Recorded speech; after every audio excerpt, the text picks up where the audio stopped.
আসসালামু আলাইকুম, স্বাগত তাসিন টিউটোরিয়ালসে। আজকে আমরা দেখব কি এক্সেল শিটে কিভাবে যোগ করতে হয়। আমরা যেই ডেমোটা নিয়েছি এখানে দেখা যাচ্ছে এনরোল কোর্স নেমটা রয়েছে, আর এখানে স্যাটারডে সানডে মানডে এগুলো রয়েছে প্রত্যেকটা দিন। আর পিএইচপি এই কোর্সের নাম, মানে শনিবারে এতগুলো অর্ডার, এই অর্ডারগুলো আসছে। আর দেখা যাচ্ছে শনিবারে এর নিচের দিকে, উপর থেকে নিচের দিকে যেটা কলাম বরাবর আছে সেখানে এতগুলো অর্ডার আসছে। তাই আমরা পুরো সপ্তাহের জন্য এই পিএইচপিতে কয়টা অর্ডার আসছে সেটা একটা হিসাব করব, আর আমাদের প্রত্যেকটা দিন কয়টা আলটিমেট অর্ডার আসছে সেটা এনরোল করছে সেটা আমরা হিসাব করব। তাহলে এটা করার জন্য সবচেয়ে ইজি, যেটা সবচেয়ে সহজ, সেটা আপনি যেই সেলে, আমরা আগেও বলেছি এই প্রত্যেকটা বক্স এক একটা সেল, আপনি যে সেলে এই টোটালটা নামাতে চান আমরা সেখানে কার্সরটা রাখবো, সেখানে আমাদের বক্সটা নীল করে রাখবো। এখন দেখুন এই যে ডান পাশে হোম ট্যাবের জন্য এই ডান পাশে যে অপশনটা আছে অটো সাম, এই অটো সামটাই যদি ক্লিক করেন দেখুন এরপরে এই যে আমাদের কে ক্লিক হবে, যোগ হবে এই যে C4, আর অপর দিকে হচ্ছে C4 থেকে শুরু করে C8 পর্যন্ত যোগ হবে।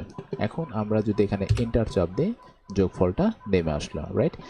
আচ্ছা, এখন দেখুন এখানে আমাদের প্রত্যেকটা সেলের জন্য, প্রত্যেকটা কলামের জন্য, প্রত্যেকটা সেলে আমাদের এই অটো সামটা দিতে হবে না। এটার জন্য যেটা করতে হবে, আমরা প্রথমে যেখানে করেছিলাম সেই সেলটাকে ড্রাগ করে আমরা প্রত্যেকটা জায়গায় নিয়ে যাব। এই যে এখন এই অবস্থাতে যখন এই যোগ চিহ্নটা আসবে তখন আমরা ড্রাগ করব। দেখুন এভাবে মাউসটাকে ক্লিক করে ধরে রেখে এই যে ড্রাগ হচ্ছে, এই যে শেষ পর্যন্ত নিয়ে গেলাম। দেখুন প্রত্যেকটা সেলের যোগফলটা কিন্তু এই নিচে চলে আসছে। এখন একদম ডান সাইডে যেটা দেখতে পাচ্ছেন সেখানে কিন্তু জিরো আসছে, কেননা এখানে কিন্তু কোনো ডাটা নেই, এই কারণে এটা জিরো আসছে। আমরা এই ডাটাগুলো এখন কভার করব। তাহলে আবার কি, আমরা যাচ্ছি এখানে আবার সাম করতে, এখানে আমি আমার কার্সরটা রাখছি। এখন অটো সাম, এই যে অটো সাম, দেখুন ও কিন্তু অটোমেটিক নিয়ে নিয়েছে আমাদের যে ডাটাগুলো ও যোগ করবে সেগুলো অটোমেটিক নিয়ে নিয়েছে। এখন এন্টার চাপ দিয়েও চলে আসলো। আবার পূর্বের ন্যায় আমাদের যেহেতু প্রত্যেকটা যোগ করতে হবে, এখান থেকে যোগ চিহ্ন আসার পর এই কর্নারে ধরে আস্তে করে মাউসের লেফট বাটন ক্লিক করে ধরে রেখে নিচে সব ড্র্যাগ করে দেবো।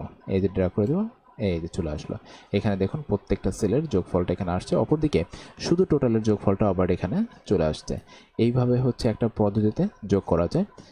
এখন আমরা দেখবো আর একটা পদ্ধতি, সেটা কিভাবে, যেখানে কার্সরটা আমাদের যোগফলটা নামানো উচিত সেখানে কার্সরটা রাখবো। রাখার পর এই যে ফর্মুলা বারে আপনি সমান চিহ্ন দিবেন, সমান চিহ্ন দিয়ে SUM লিখবেন। আমার এখানে বাংলা করে রেখা ছিল SUM সাম, তারপর হচ্ছে ওপেন ব্র্যাকেট। এরপর আপনি যেটা যোগ করতে চান, এই যে আমি যোগ করতে চাচ্ছি হচ্ছে C40, এই যে C40, হ্যাঁ। তারপরে আপনি এখান থেকে নিয়ে আর যে পর্যন্ত যোগ করতে চান সেখানে একটু ক্লিক করুন, হয়ে গেল। এখন ব্র্যাকেটটাকে ক্লোজ করে দিন, এরপর এন্টার চাপ দিন, যোগফল নেমে গেল।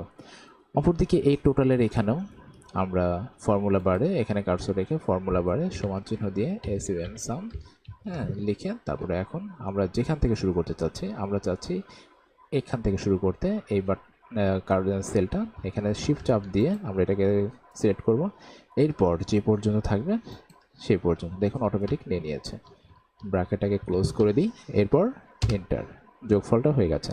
এখন যোগফল হয়ে যাওয়ার পর সে পূর্বের লাইন আস্তে করে ড্র্যাগ করে দেব, চলে আসলো। এখানে আবার আস্তে করে ড্র্যাগ করে দিই, চলে আসলো, রাইট? তাই এই দুইভাবে হচ্ছে যোগ করা যায়। এখন আমরা বিয়োগ করাটা শিখব। আচ্ছা, আমরা যেখানে বিয়োগ করব সেই সেলটাতে আমাদের কার্সরটা রাখবো, রাখার পর সমান চিহ্ন, তারপরে এখন দেখুন একটু ব্র্যাকেটটাকে ওপেন করে দিই, ওপেন ব্র্যাকেট দিলাম।